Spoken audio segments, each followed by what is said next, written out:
Tim Twentymen joins us this morning. Tim, good morning. How you doing, buddy? Good. How you guys doing? Good. Tim, I do want to start with this turnaround. I think that's the obvious one. They were 1-6, the lowest ebb point of the season. There really wasn't a sign of hope outside of, man, these games were being played close. They were coming down to one possession. And somehow, some way, these last 6 weeks, Tim, they've looked like one of the better teams in really all the NFL. I could name maybe only Philly and San Francisco who have played better in the NFC alone than the Lions have over the last 6 games. What's led to the turnaround? Well, I think there's two things. You mentioned the close games. I think a little bit they've learned how to win some of those close games. But to me, I just look defensively. I think you look at the 1-6 start, which you reference, 11 giveaways, 7 takeaways. That's a -4. And you guys know as well as me, the most important statistic in football is turnovers. Can you generate those big plays? Can you get those possessions? Those help you win those close games. And then you flip to the record now, and I mean it's 10 10 takeaways that they've forced, and they've only given the ball away 3. So you're +7. So you went from a -4 when you were losing to a +7 when you're winning. And so when people talk about turnovers, I mean that's the statistic right there. That's the number that separates winning and losing football. And so it was a defense that was playing, I think, much worse than the talent indicated early on. You knew they were going to get better when some of those young guys, the Aidens, the Kirby Josephs, the Malcolm Rodriguez, when those guys kind of settled in a little bit. And I think we started to see that. Obviously, Jared Goff in the offense, started playing well, but a little bit better. They weren't turning the football over. But to me, it's all about the defense, and they started, playing much more consistently. They started, creating those turnovers, and to me, that's been the biggest change from 1-6 to 5-1 over the last 6. Yeah, we're joined by Tim Twentymen, senior writer and insider for the Detroit Lions. And Tim, I just want to say thank you for joining us. Big fan of your work. And I want to ask you about Jared Goff specifically, because when the trade was first announced, you trade away Matthew Stafford, you get the assets, the draft capital, along with Jared Goff. I think the narrative in Detroit was this is your short-term option at quarterback. But the way Jared's been playing this year, he's playing like a top 10 quarterback.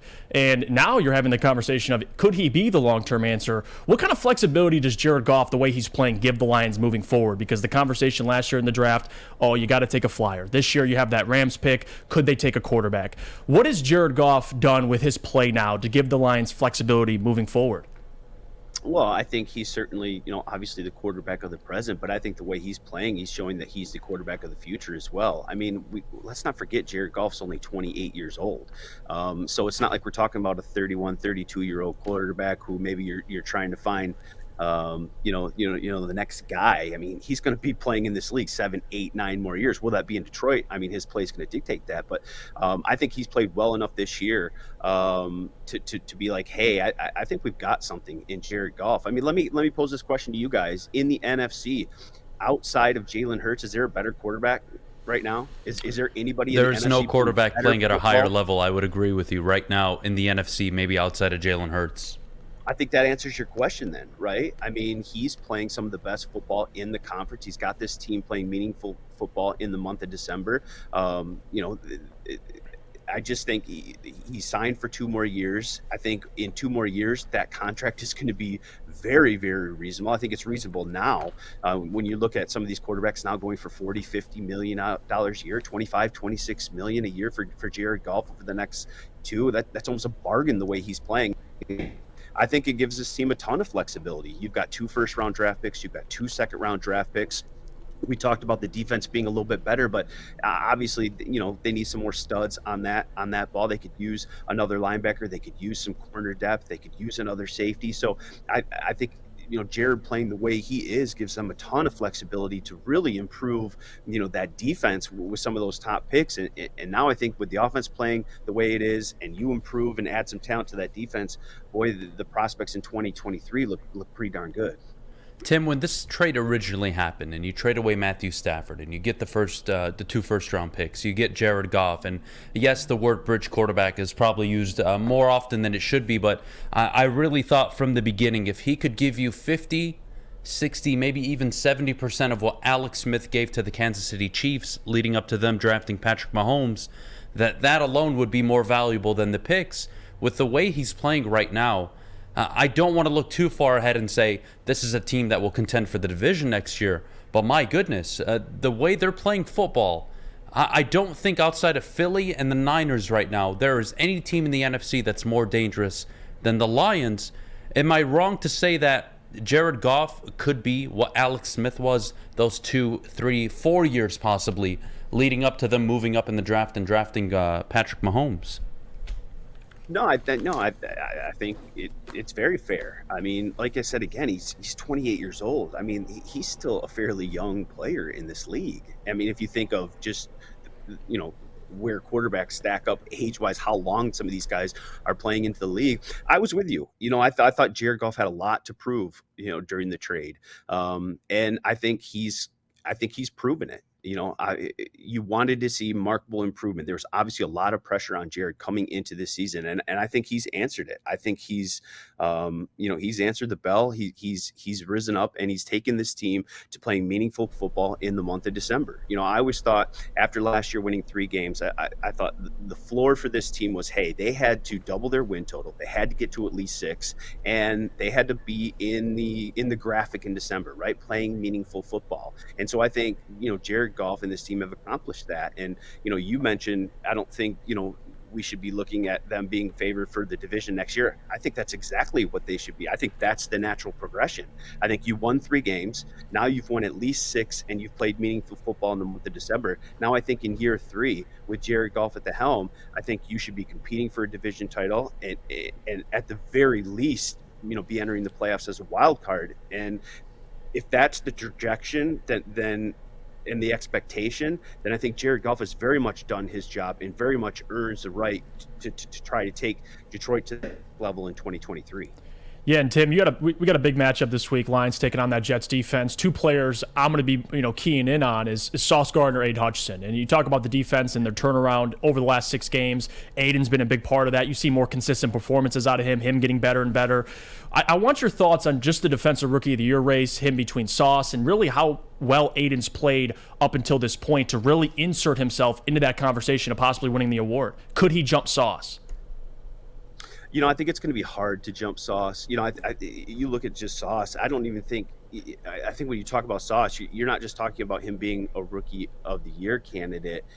He might be the best corner in football already. I mean, right. The numbers bear that out. I mean, people are completing 44% of the passes thrown his way. I think the number was they've thrown at him 59 times. They've completed 26 of those passes. He has not given up a touchdown. They have a 47 passer rating when throwing at him. I mean, he shuts down that left side. And it's a little weird with him. He doesn't travel with their best receiver. He plays almost exclusively on the left. So, teams can scheme guys away from him a little bit, but he's basically locked that left side down. Aiden obviously has been terrific. 7 sacks, the 2 interceptions, much more athletic than I think people gave him credit for. I think even the Lions thought he was in the pre-draft process. He's maybe got a chance. I think if the Lions, win their next 4 games, Aiden gets to double-digit sacks, I think that's probably the potential. You get to the playoffs, and you've got a rookie who's got a double-digit sack guy, and he's impactful in those 4 wins down the stretch. I think he's got a chance, but Sauce has just played really, really well. Obviously, it's New York, the New York market. I think there's a little bit of bias with that as well. I think it'll be hard, but it's not out of the realm of possibility. Fair enough. Tim, you already alluded to it, Sauce Gardner, what he does on the left side of the ball for that Jets defense. This is the ultimate chess game I've seen all year for the Lions, and the way they're going to have to play Ben Johnson in the offense, Robert Saleh in his defense. The way I look at this is who offers more solutions to the opposing team's problems. And right now, I know Chark is playing better. Josh Reynolds is a reliable option for Jared Goff when he goes his way. But this is a game on the road where Goff tends to play at a lesser level than what we're used to seeing him at Ford Field. Who has more solutions going into this game between the Lions offense and the Jets defense? And am I wrong to say that the Jets have just a little bit more to offer? Because if you do ignore Sauce and you do avoid that left side, you're actually playing into their hands because they'll overload. They'll bring a safety down because they don't have to worry about Sauce getting beat. Yeah, and Reed over on the other side is a pretty good corner as well. I think really one of the big keys is Quinnen Williams. Is he going to play in this game? I put him in the same category with Chris Jones and Aaron Donald in terms of interior defenders. I mean, he leads them in sacks with 11, quarterback hits 23, tackles for loss 12. I mean, you don't see those kind of numbers from interior guys all that often. Those are edge numbers, and that's how much impact he makes in the middle. Now, he left last week's game with a calf injury, hasn't practiced this week. I know Robert Saleh this week said he's 50-50. I think if he doesn't go, that's a huge loss for the Jets, and that's advantage Detroit. Obviously, we know their strength is up front anyways, and now you take away their best defensive lineman. I think if there's one weakness with this Jets defense, you just look at the numbers. I mean, 6 in points allowed, 3rd in total defense, number 4 against the pass, but they're middle of the road in terms of stopping the run. Opponents average over 4 yards per carry. I think right around 120 yards a game, and so I think that's an area that's got to be huge for Detroit this week. You talk about playing into their hands. I think playing into the Jets' hands is not being able to run the football. They've got 39 sacks outside, of Williams too. So they got a bunch of guys that can get after the quarterback. So now if you put yourself in a situation where you're throwing 40 times onward and you can't establish a consistent run game, or at least have that be part of the attack, I think that's where you really play into the Jets' hands more than just, picking matchups here and there. So, I think a really big key is will the Jets have Quinnen Williams or not? And if so or if not, can the Lions establish somewhat of a run game? They've been so good this year running the football, but if you look at over this win streak, it hasn't really been their strength. It's been Jared Goff in the passing game. In 4 of their last 6, the Lions have averaged under 4 yards per carry. And Dan Campbell talked about that this week, about that's got to be something now that we get back to doing earlier in the year when we were really running the football well. And so to me, that's really one of the big keys for Detroit this week is, can they get back to being a consistent running football team? Jared's at his best when he's play action. Now they just got the weapons on the outside. Suck those linebackers in. Let Amon-Ra go, work the middle. I think that's really one of the big keys this week.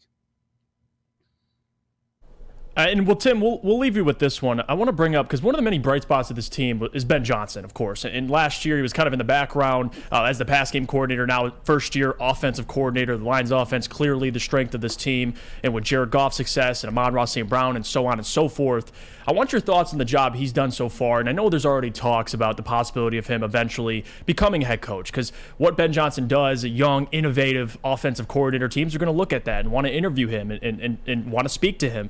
I want your thoughts on the possibility of him in the future becoming a head coach, because you see how great of a communicator he is, and the players love him. Amon-Ra St. Brown, Jared, they all credit him for a ton of things. But your thoughts on the season so far for him, and maybe what his future entails of becoming a head coach. Yeah, I think he's on his way toward being a head coach. I'm glad you used the word communicator, because that's exactly what he is. I mean, he's an overall great guy, too. One of those guys that knows everybody's name. You pass him in the hallway, doesn't matter if you're the janitor here or whoever, he knows your name. He'll stop, talk, say hello. Just a great guy. But I love what he did in terms of, you're a first-year offensive coordinator, right? You're going to be a first-time play caller, and you've obviously got some principles and some offense. He's been to a lot of different places. He's coached under a lot of great offensive minds, obviously had things that he loved.